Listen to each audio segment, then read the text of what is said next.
C'est une initiative qui divise dans le Haral. La ville de Saint-Raphaël a fait construire une stèle dédiée aux victimes du totalitarisme communiste. Elle a été instaurée, inaugurée le week-end dernier. Bonjour Frédéric Masquelier.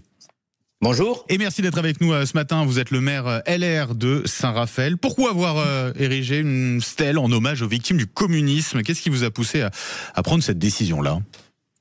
J'avais été très marqué par le livre noir du communisme qui a aujourd'hui plus de 25 ans et puis de constater qu'il y a toujours une espèce de forme de bienveillance ou de retenue à l'égard du communisme qui a pourtant été une des deux grandes idéologies totalitaires du XXe siècle avec près de 100 millions de morts. Alors ça fait réagir, cette initiative que vous avez prise, monsieur le maire, le sénateur BCF de Paris, Yann Brossa, qui parle d'une entreprise de falsification de l'histoire. Il vous accuse de faire du révisionnisme, notamment en oubliant la résistance communiste. Qu'est-ce que vous lui répondez, monsieur le maire ?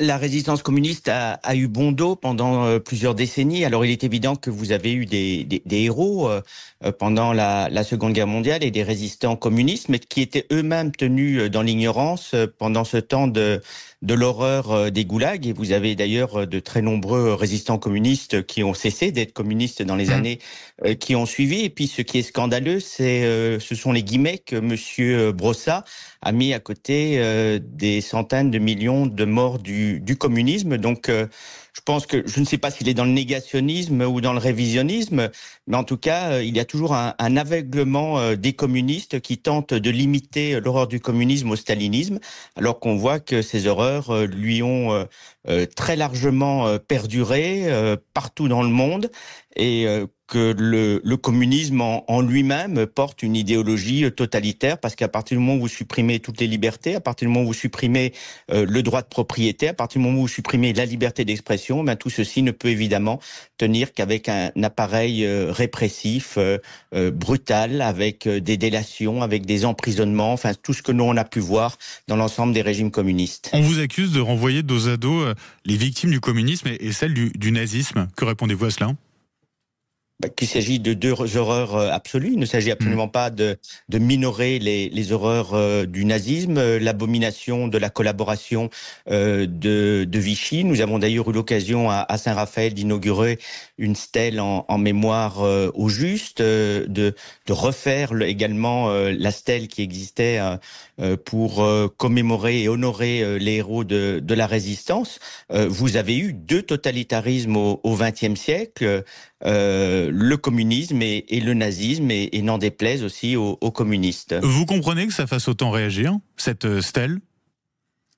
C'est étonnant que ça fasse justement réagir dans la mesure où il ne s'agit pas d'une opinion ou d'une interprétation. Il s'agit tout simplement de faits constatés par les historiens. Et il serait bon que le Parti communiste, qui continue d'ailleurs à s'appeler communiste, dont on voit des militants qui arborent encore la faucille, je pense.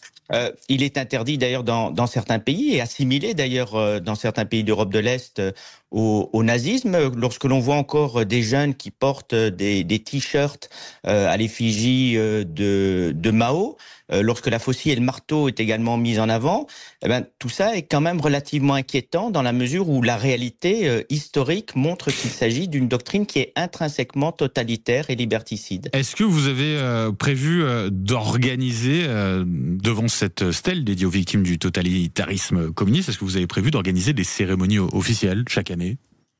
Chaque année, évidemment. Cette stèle est là pour ça. C'est un miroir. Ce sera un lieu de mémoire et de commémoration.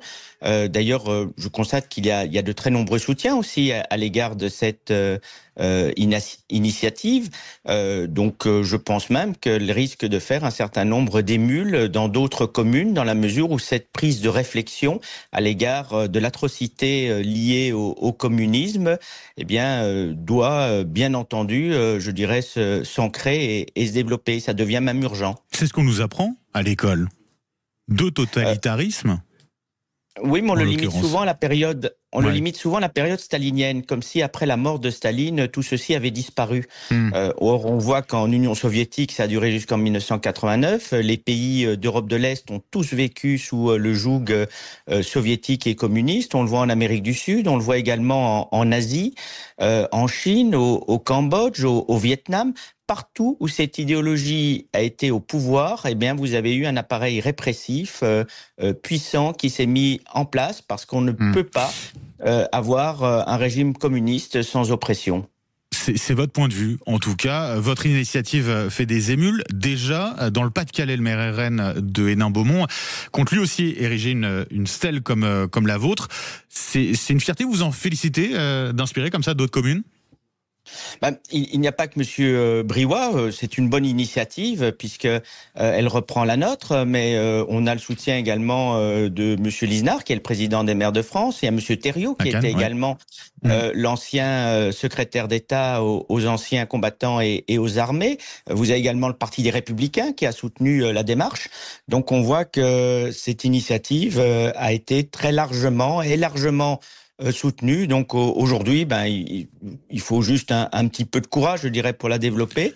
Et ce sujet mérite véritablement un débat national. Est-ce qu'aujourd'hui, vous pouvez encore avoir un parti qui s'appelle communiste et qui s'inscrit dans cette lignée totalitaire sans véritable remise en cause? Et encore une fois, les guillemets mis par Monsieur Brossa autour des 100 millions de morts victimes du communisme est totalement scandaleux. Et c'est votre point de vue et vous le défendez ce matin sur Sud Radio, Frédéric Masquelier. Merci d'avoir été avec nous ce matin. Vous êtes le maire LR de Saint-Raphaël. Passez une très belle journée. 7h41 sur Sud Radio. Dans quelques minutes, on retrouvera Guy Carlier pour son éphéméride. Et avant cela, nous irons manger, déguster quelques bons petits plats français du côté des grands buffets de Narbonne. À tout de suite.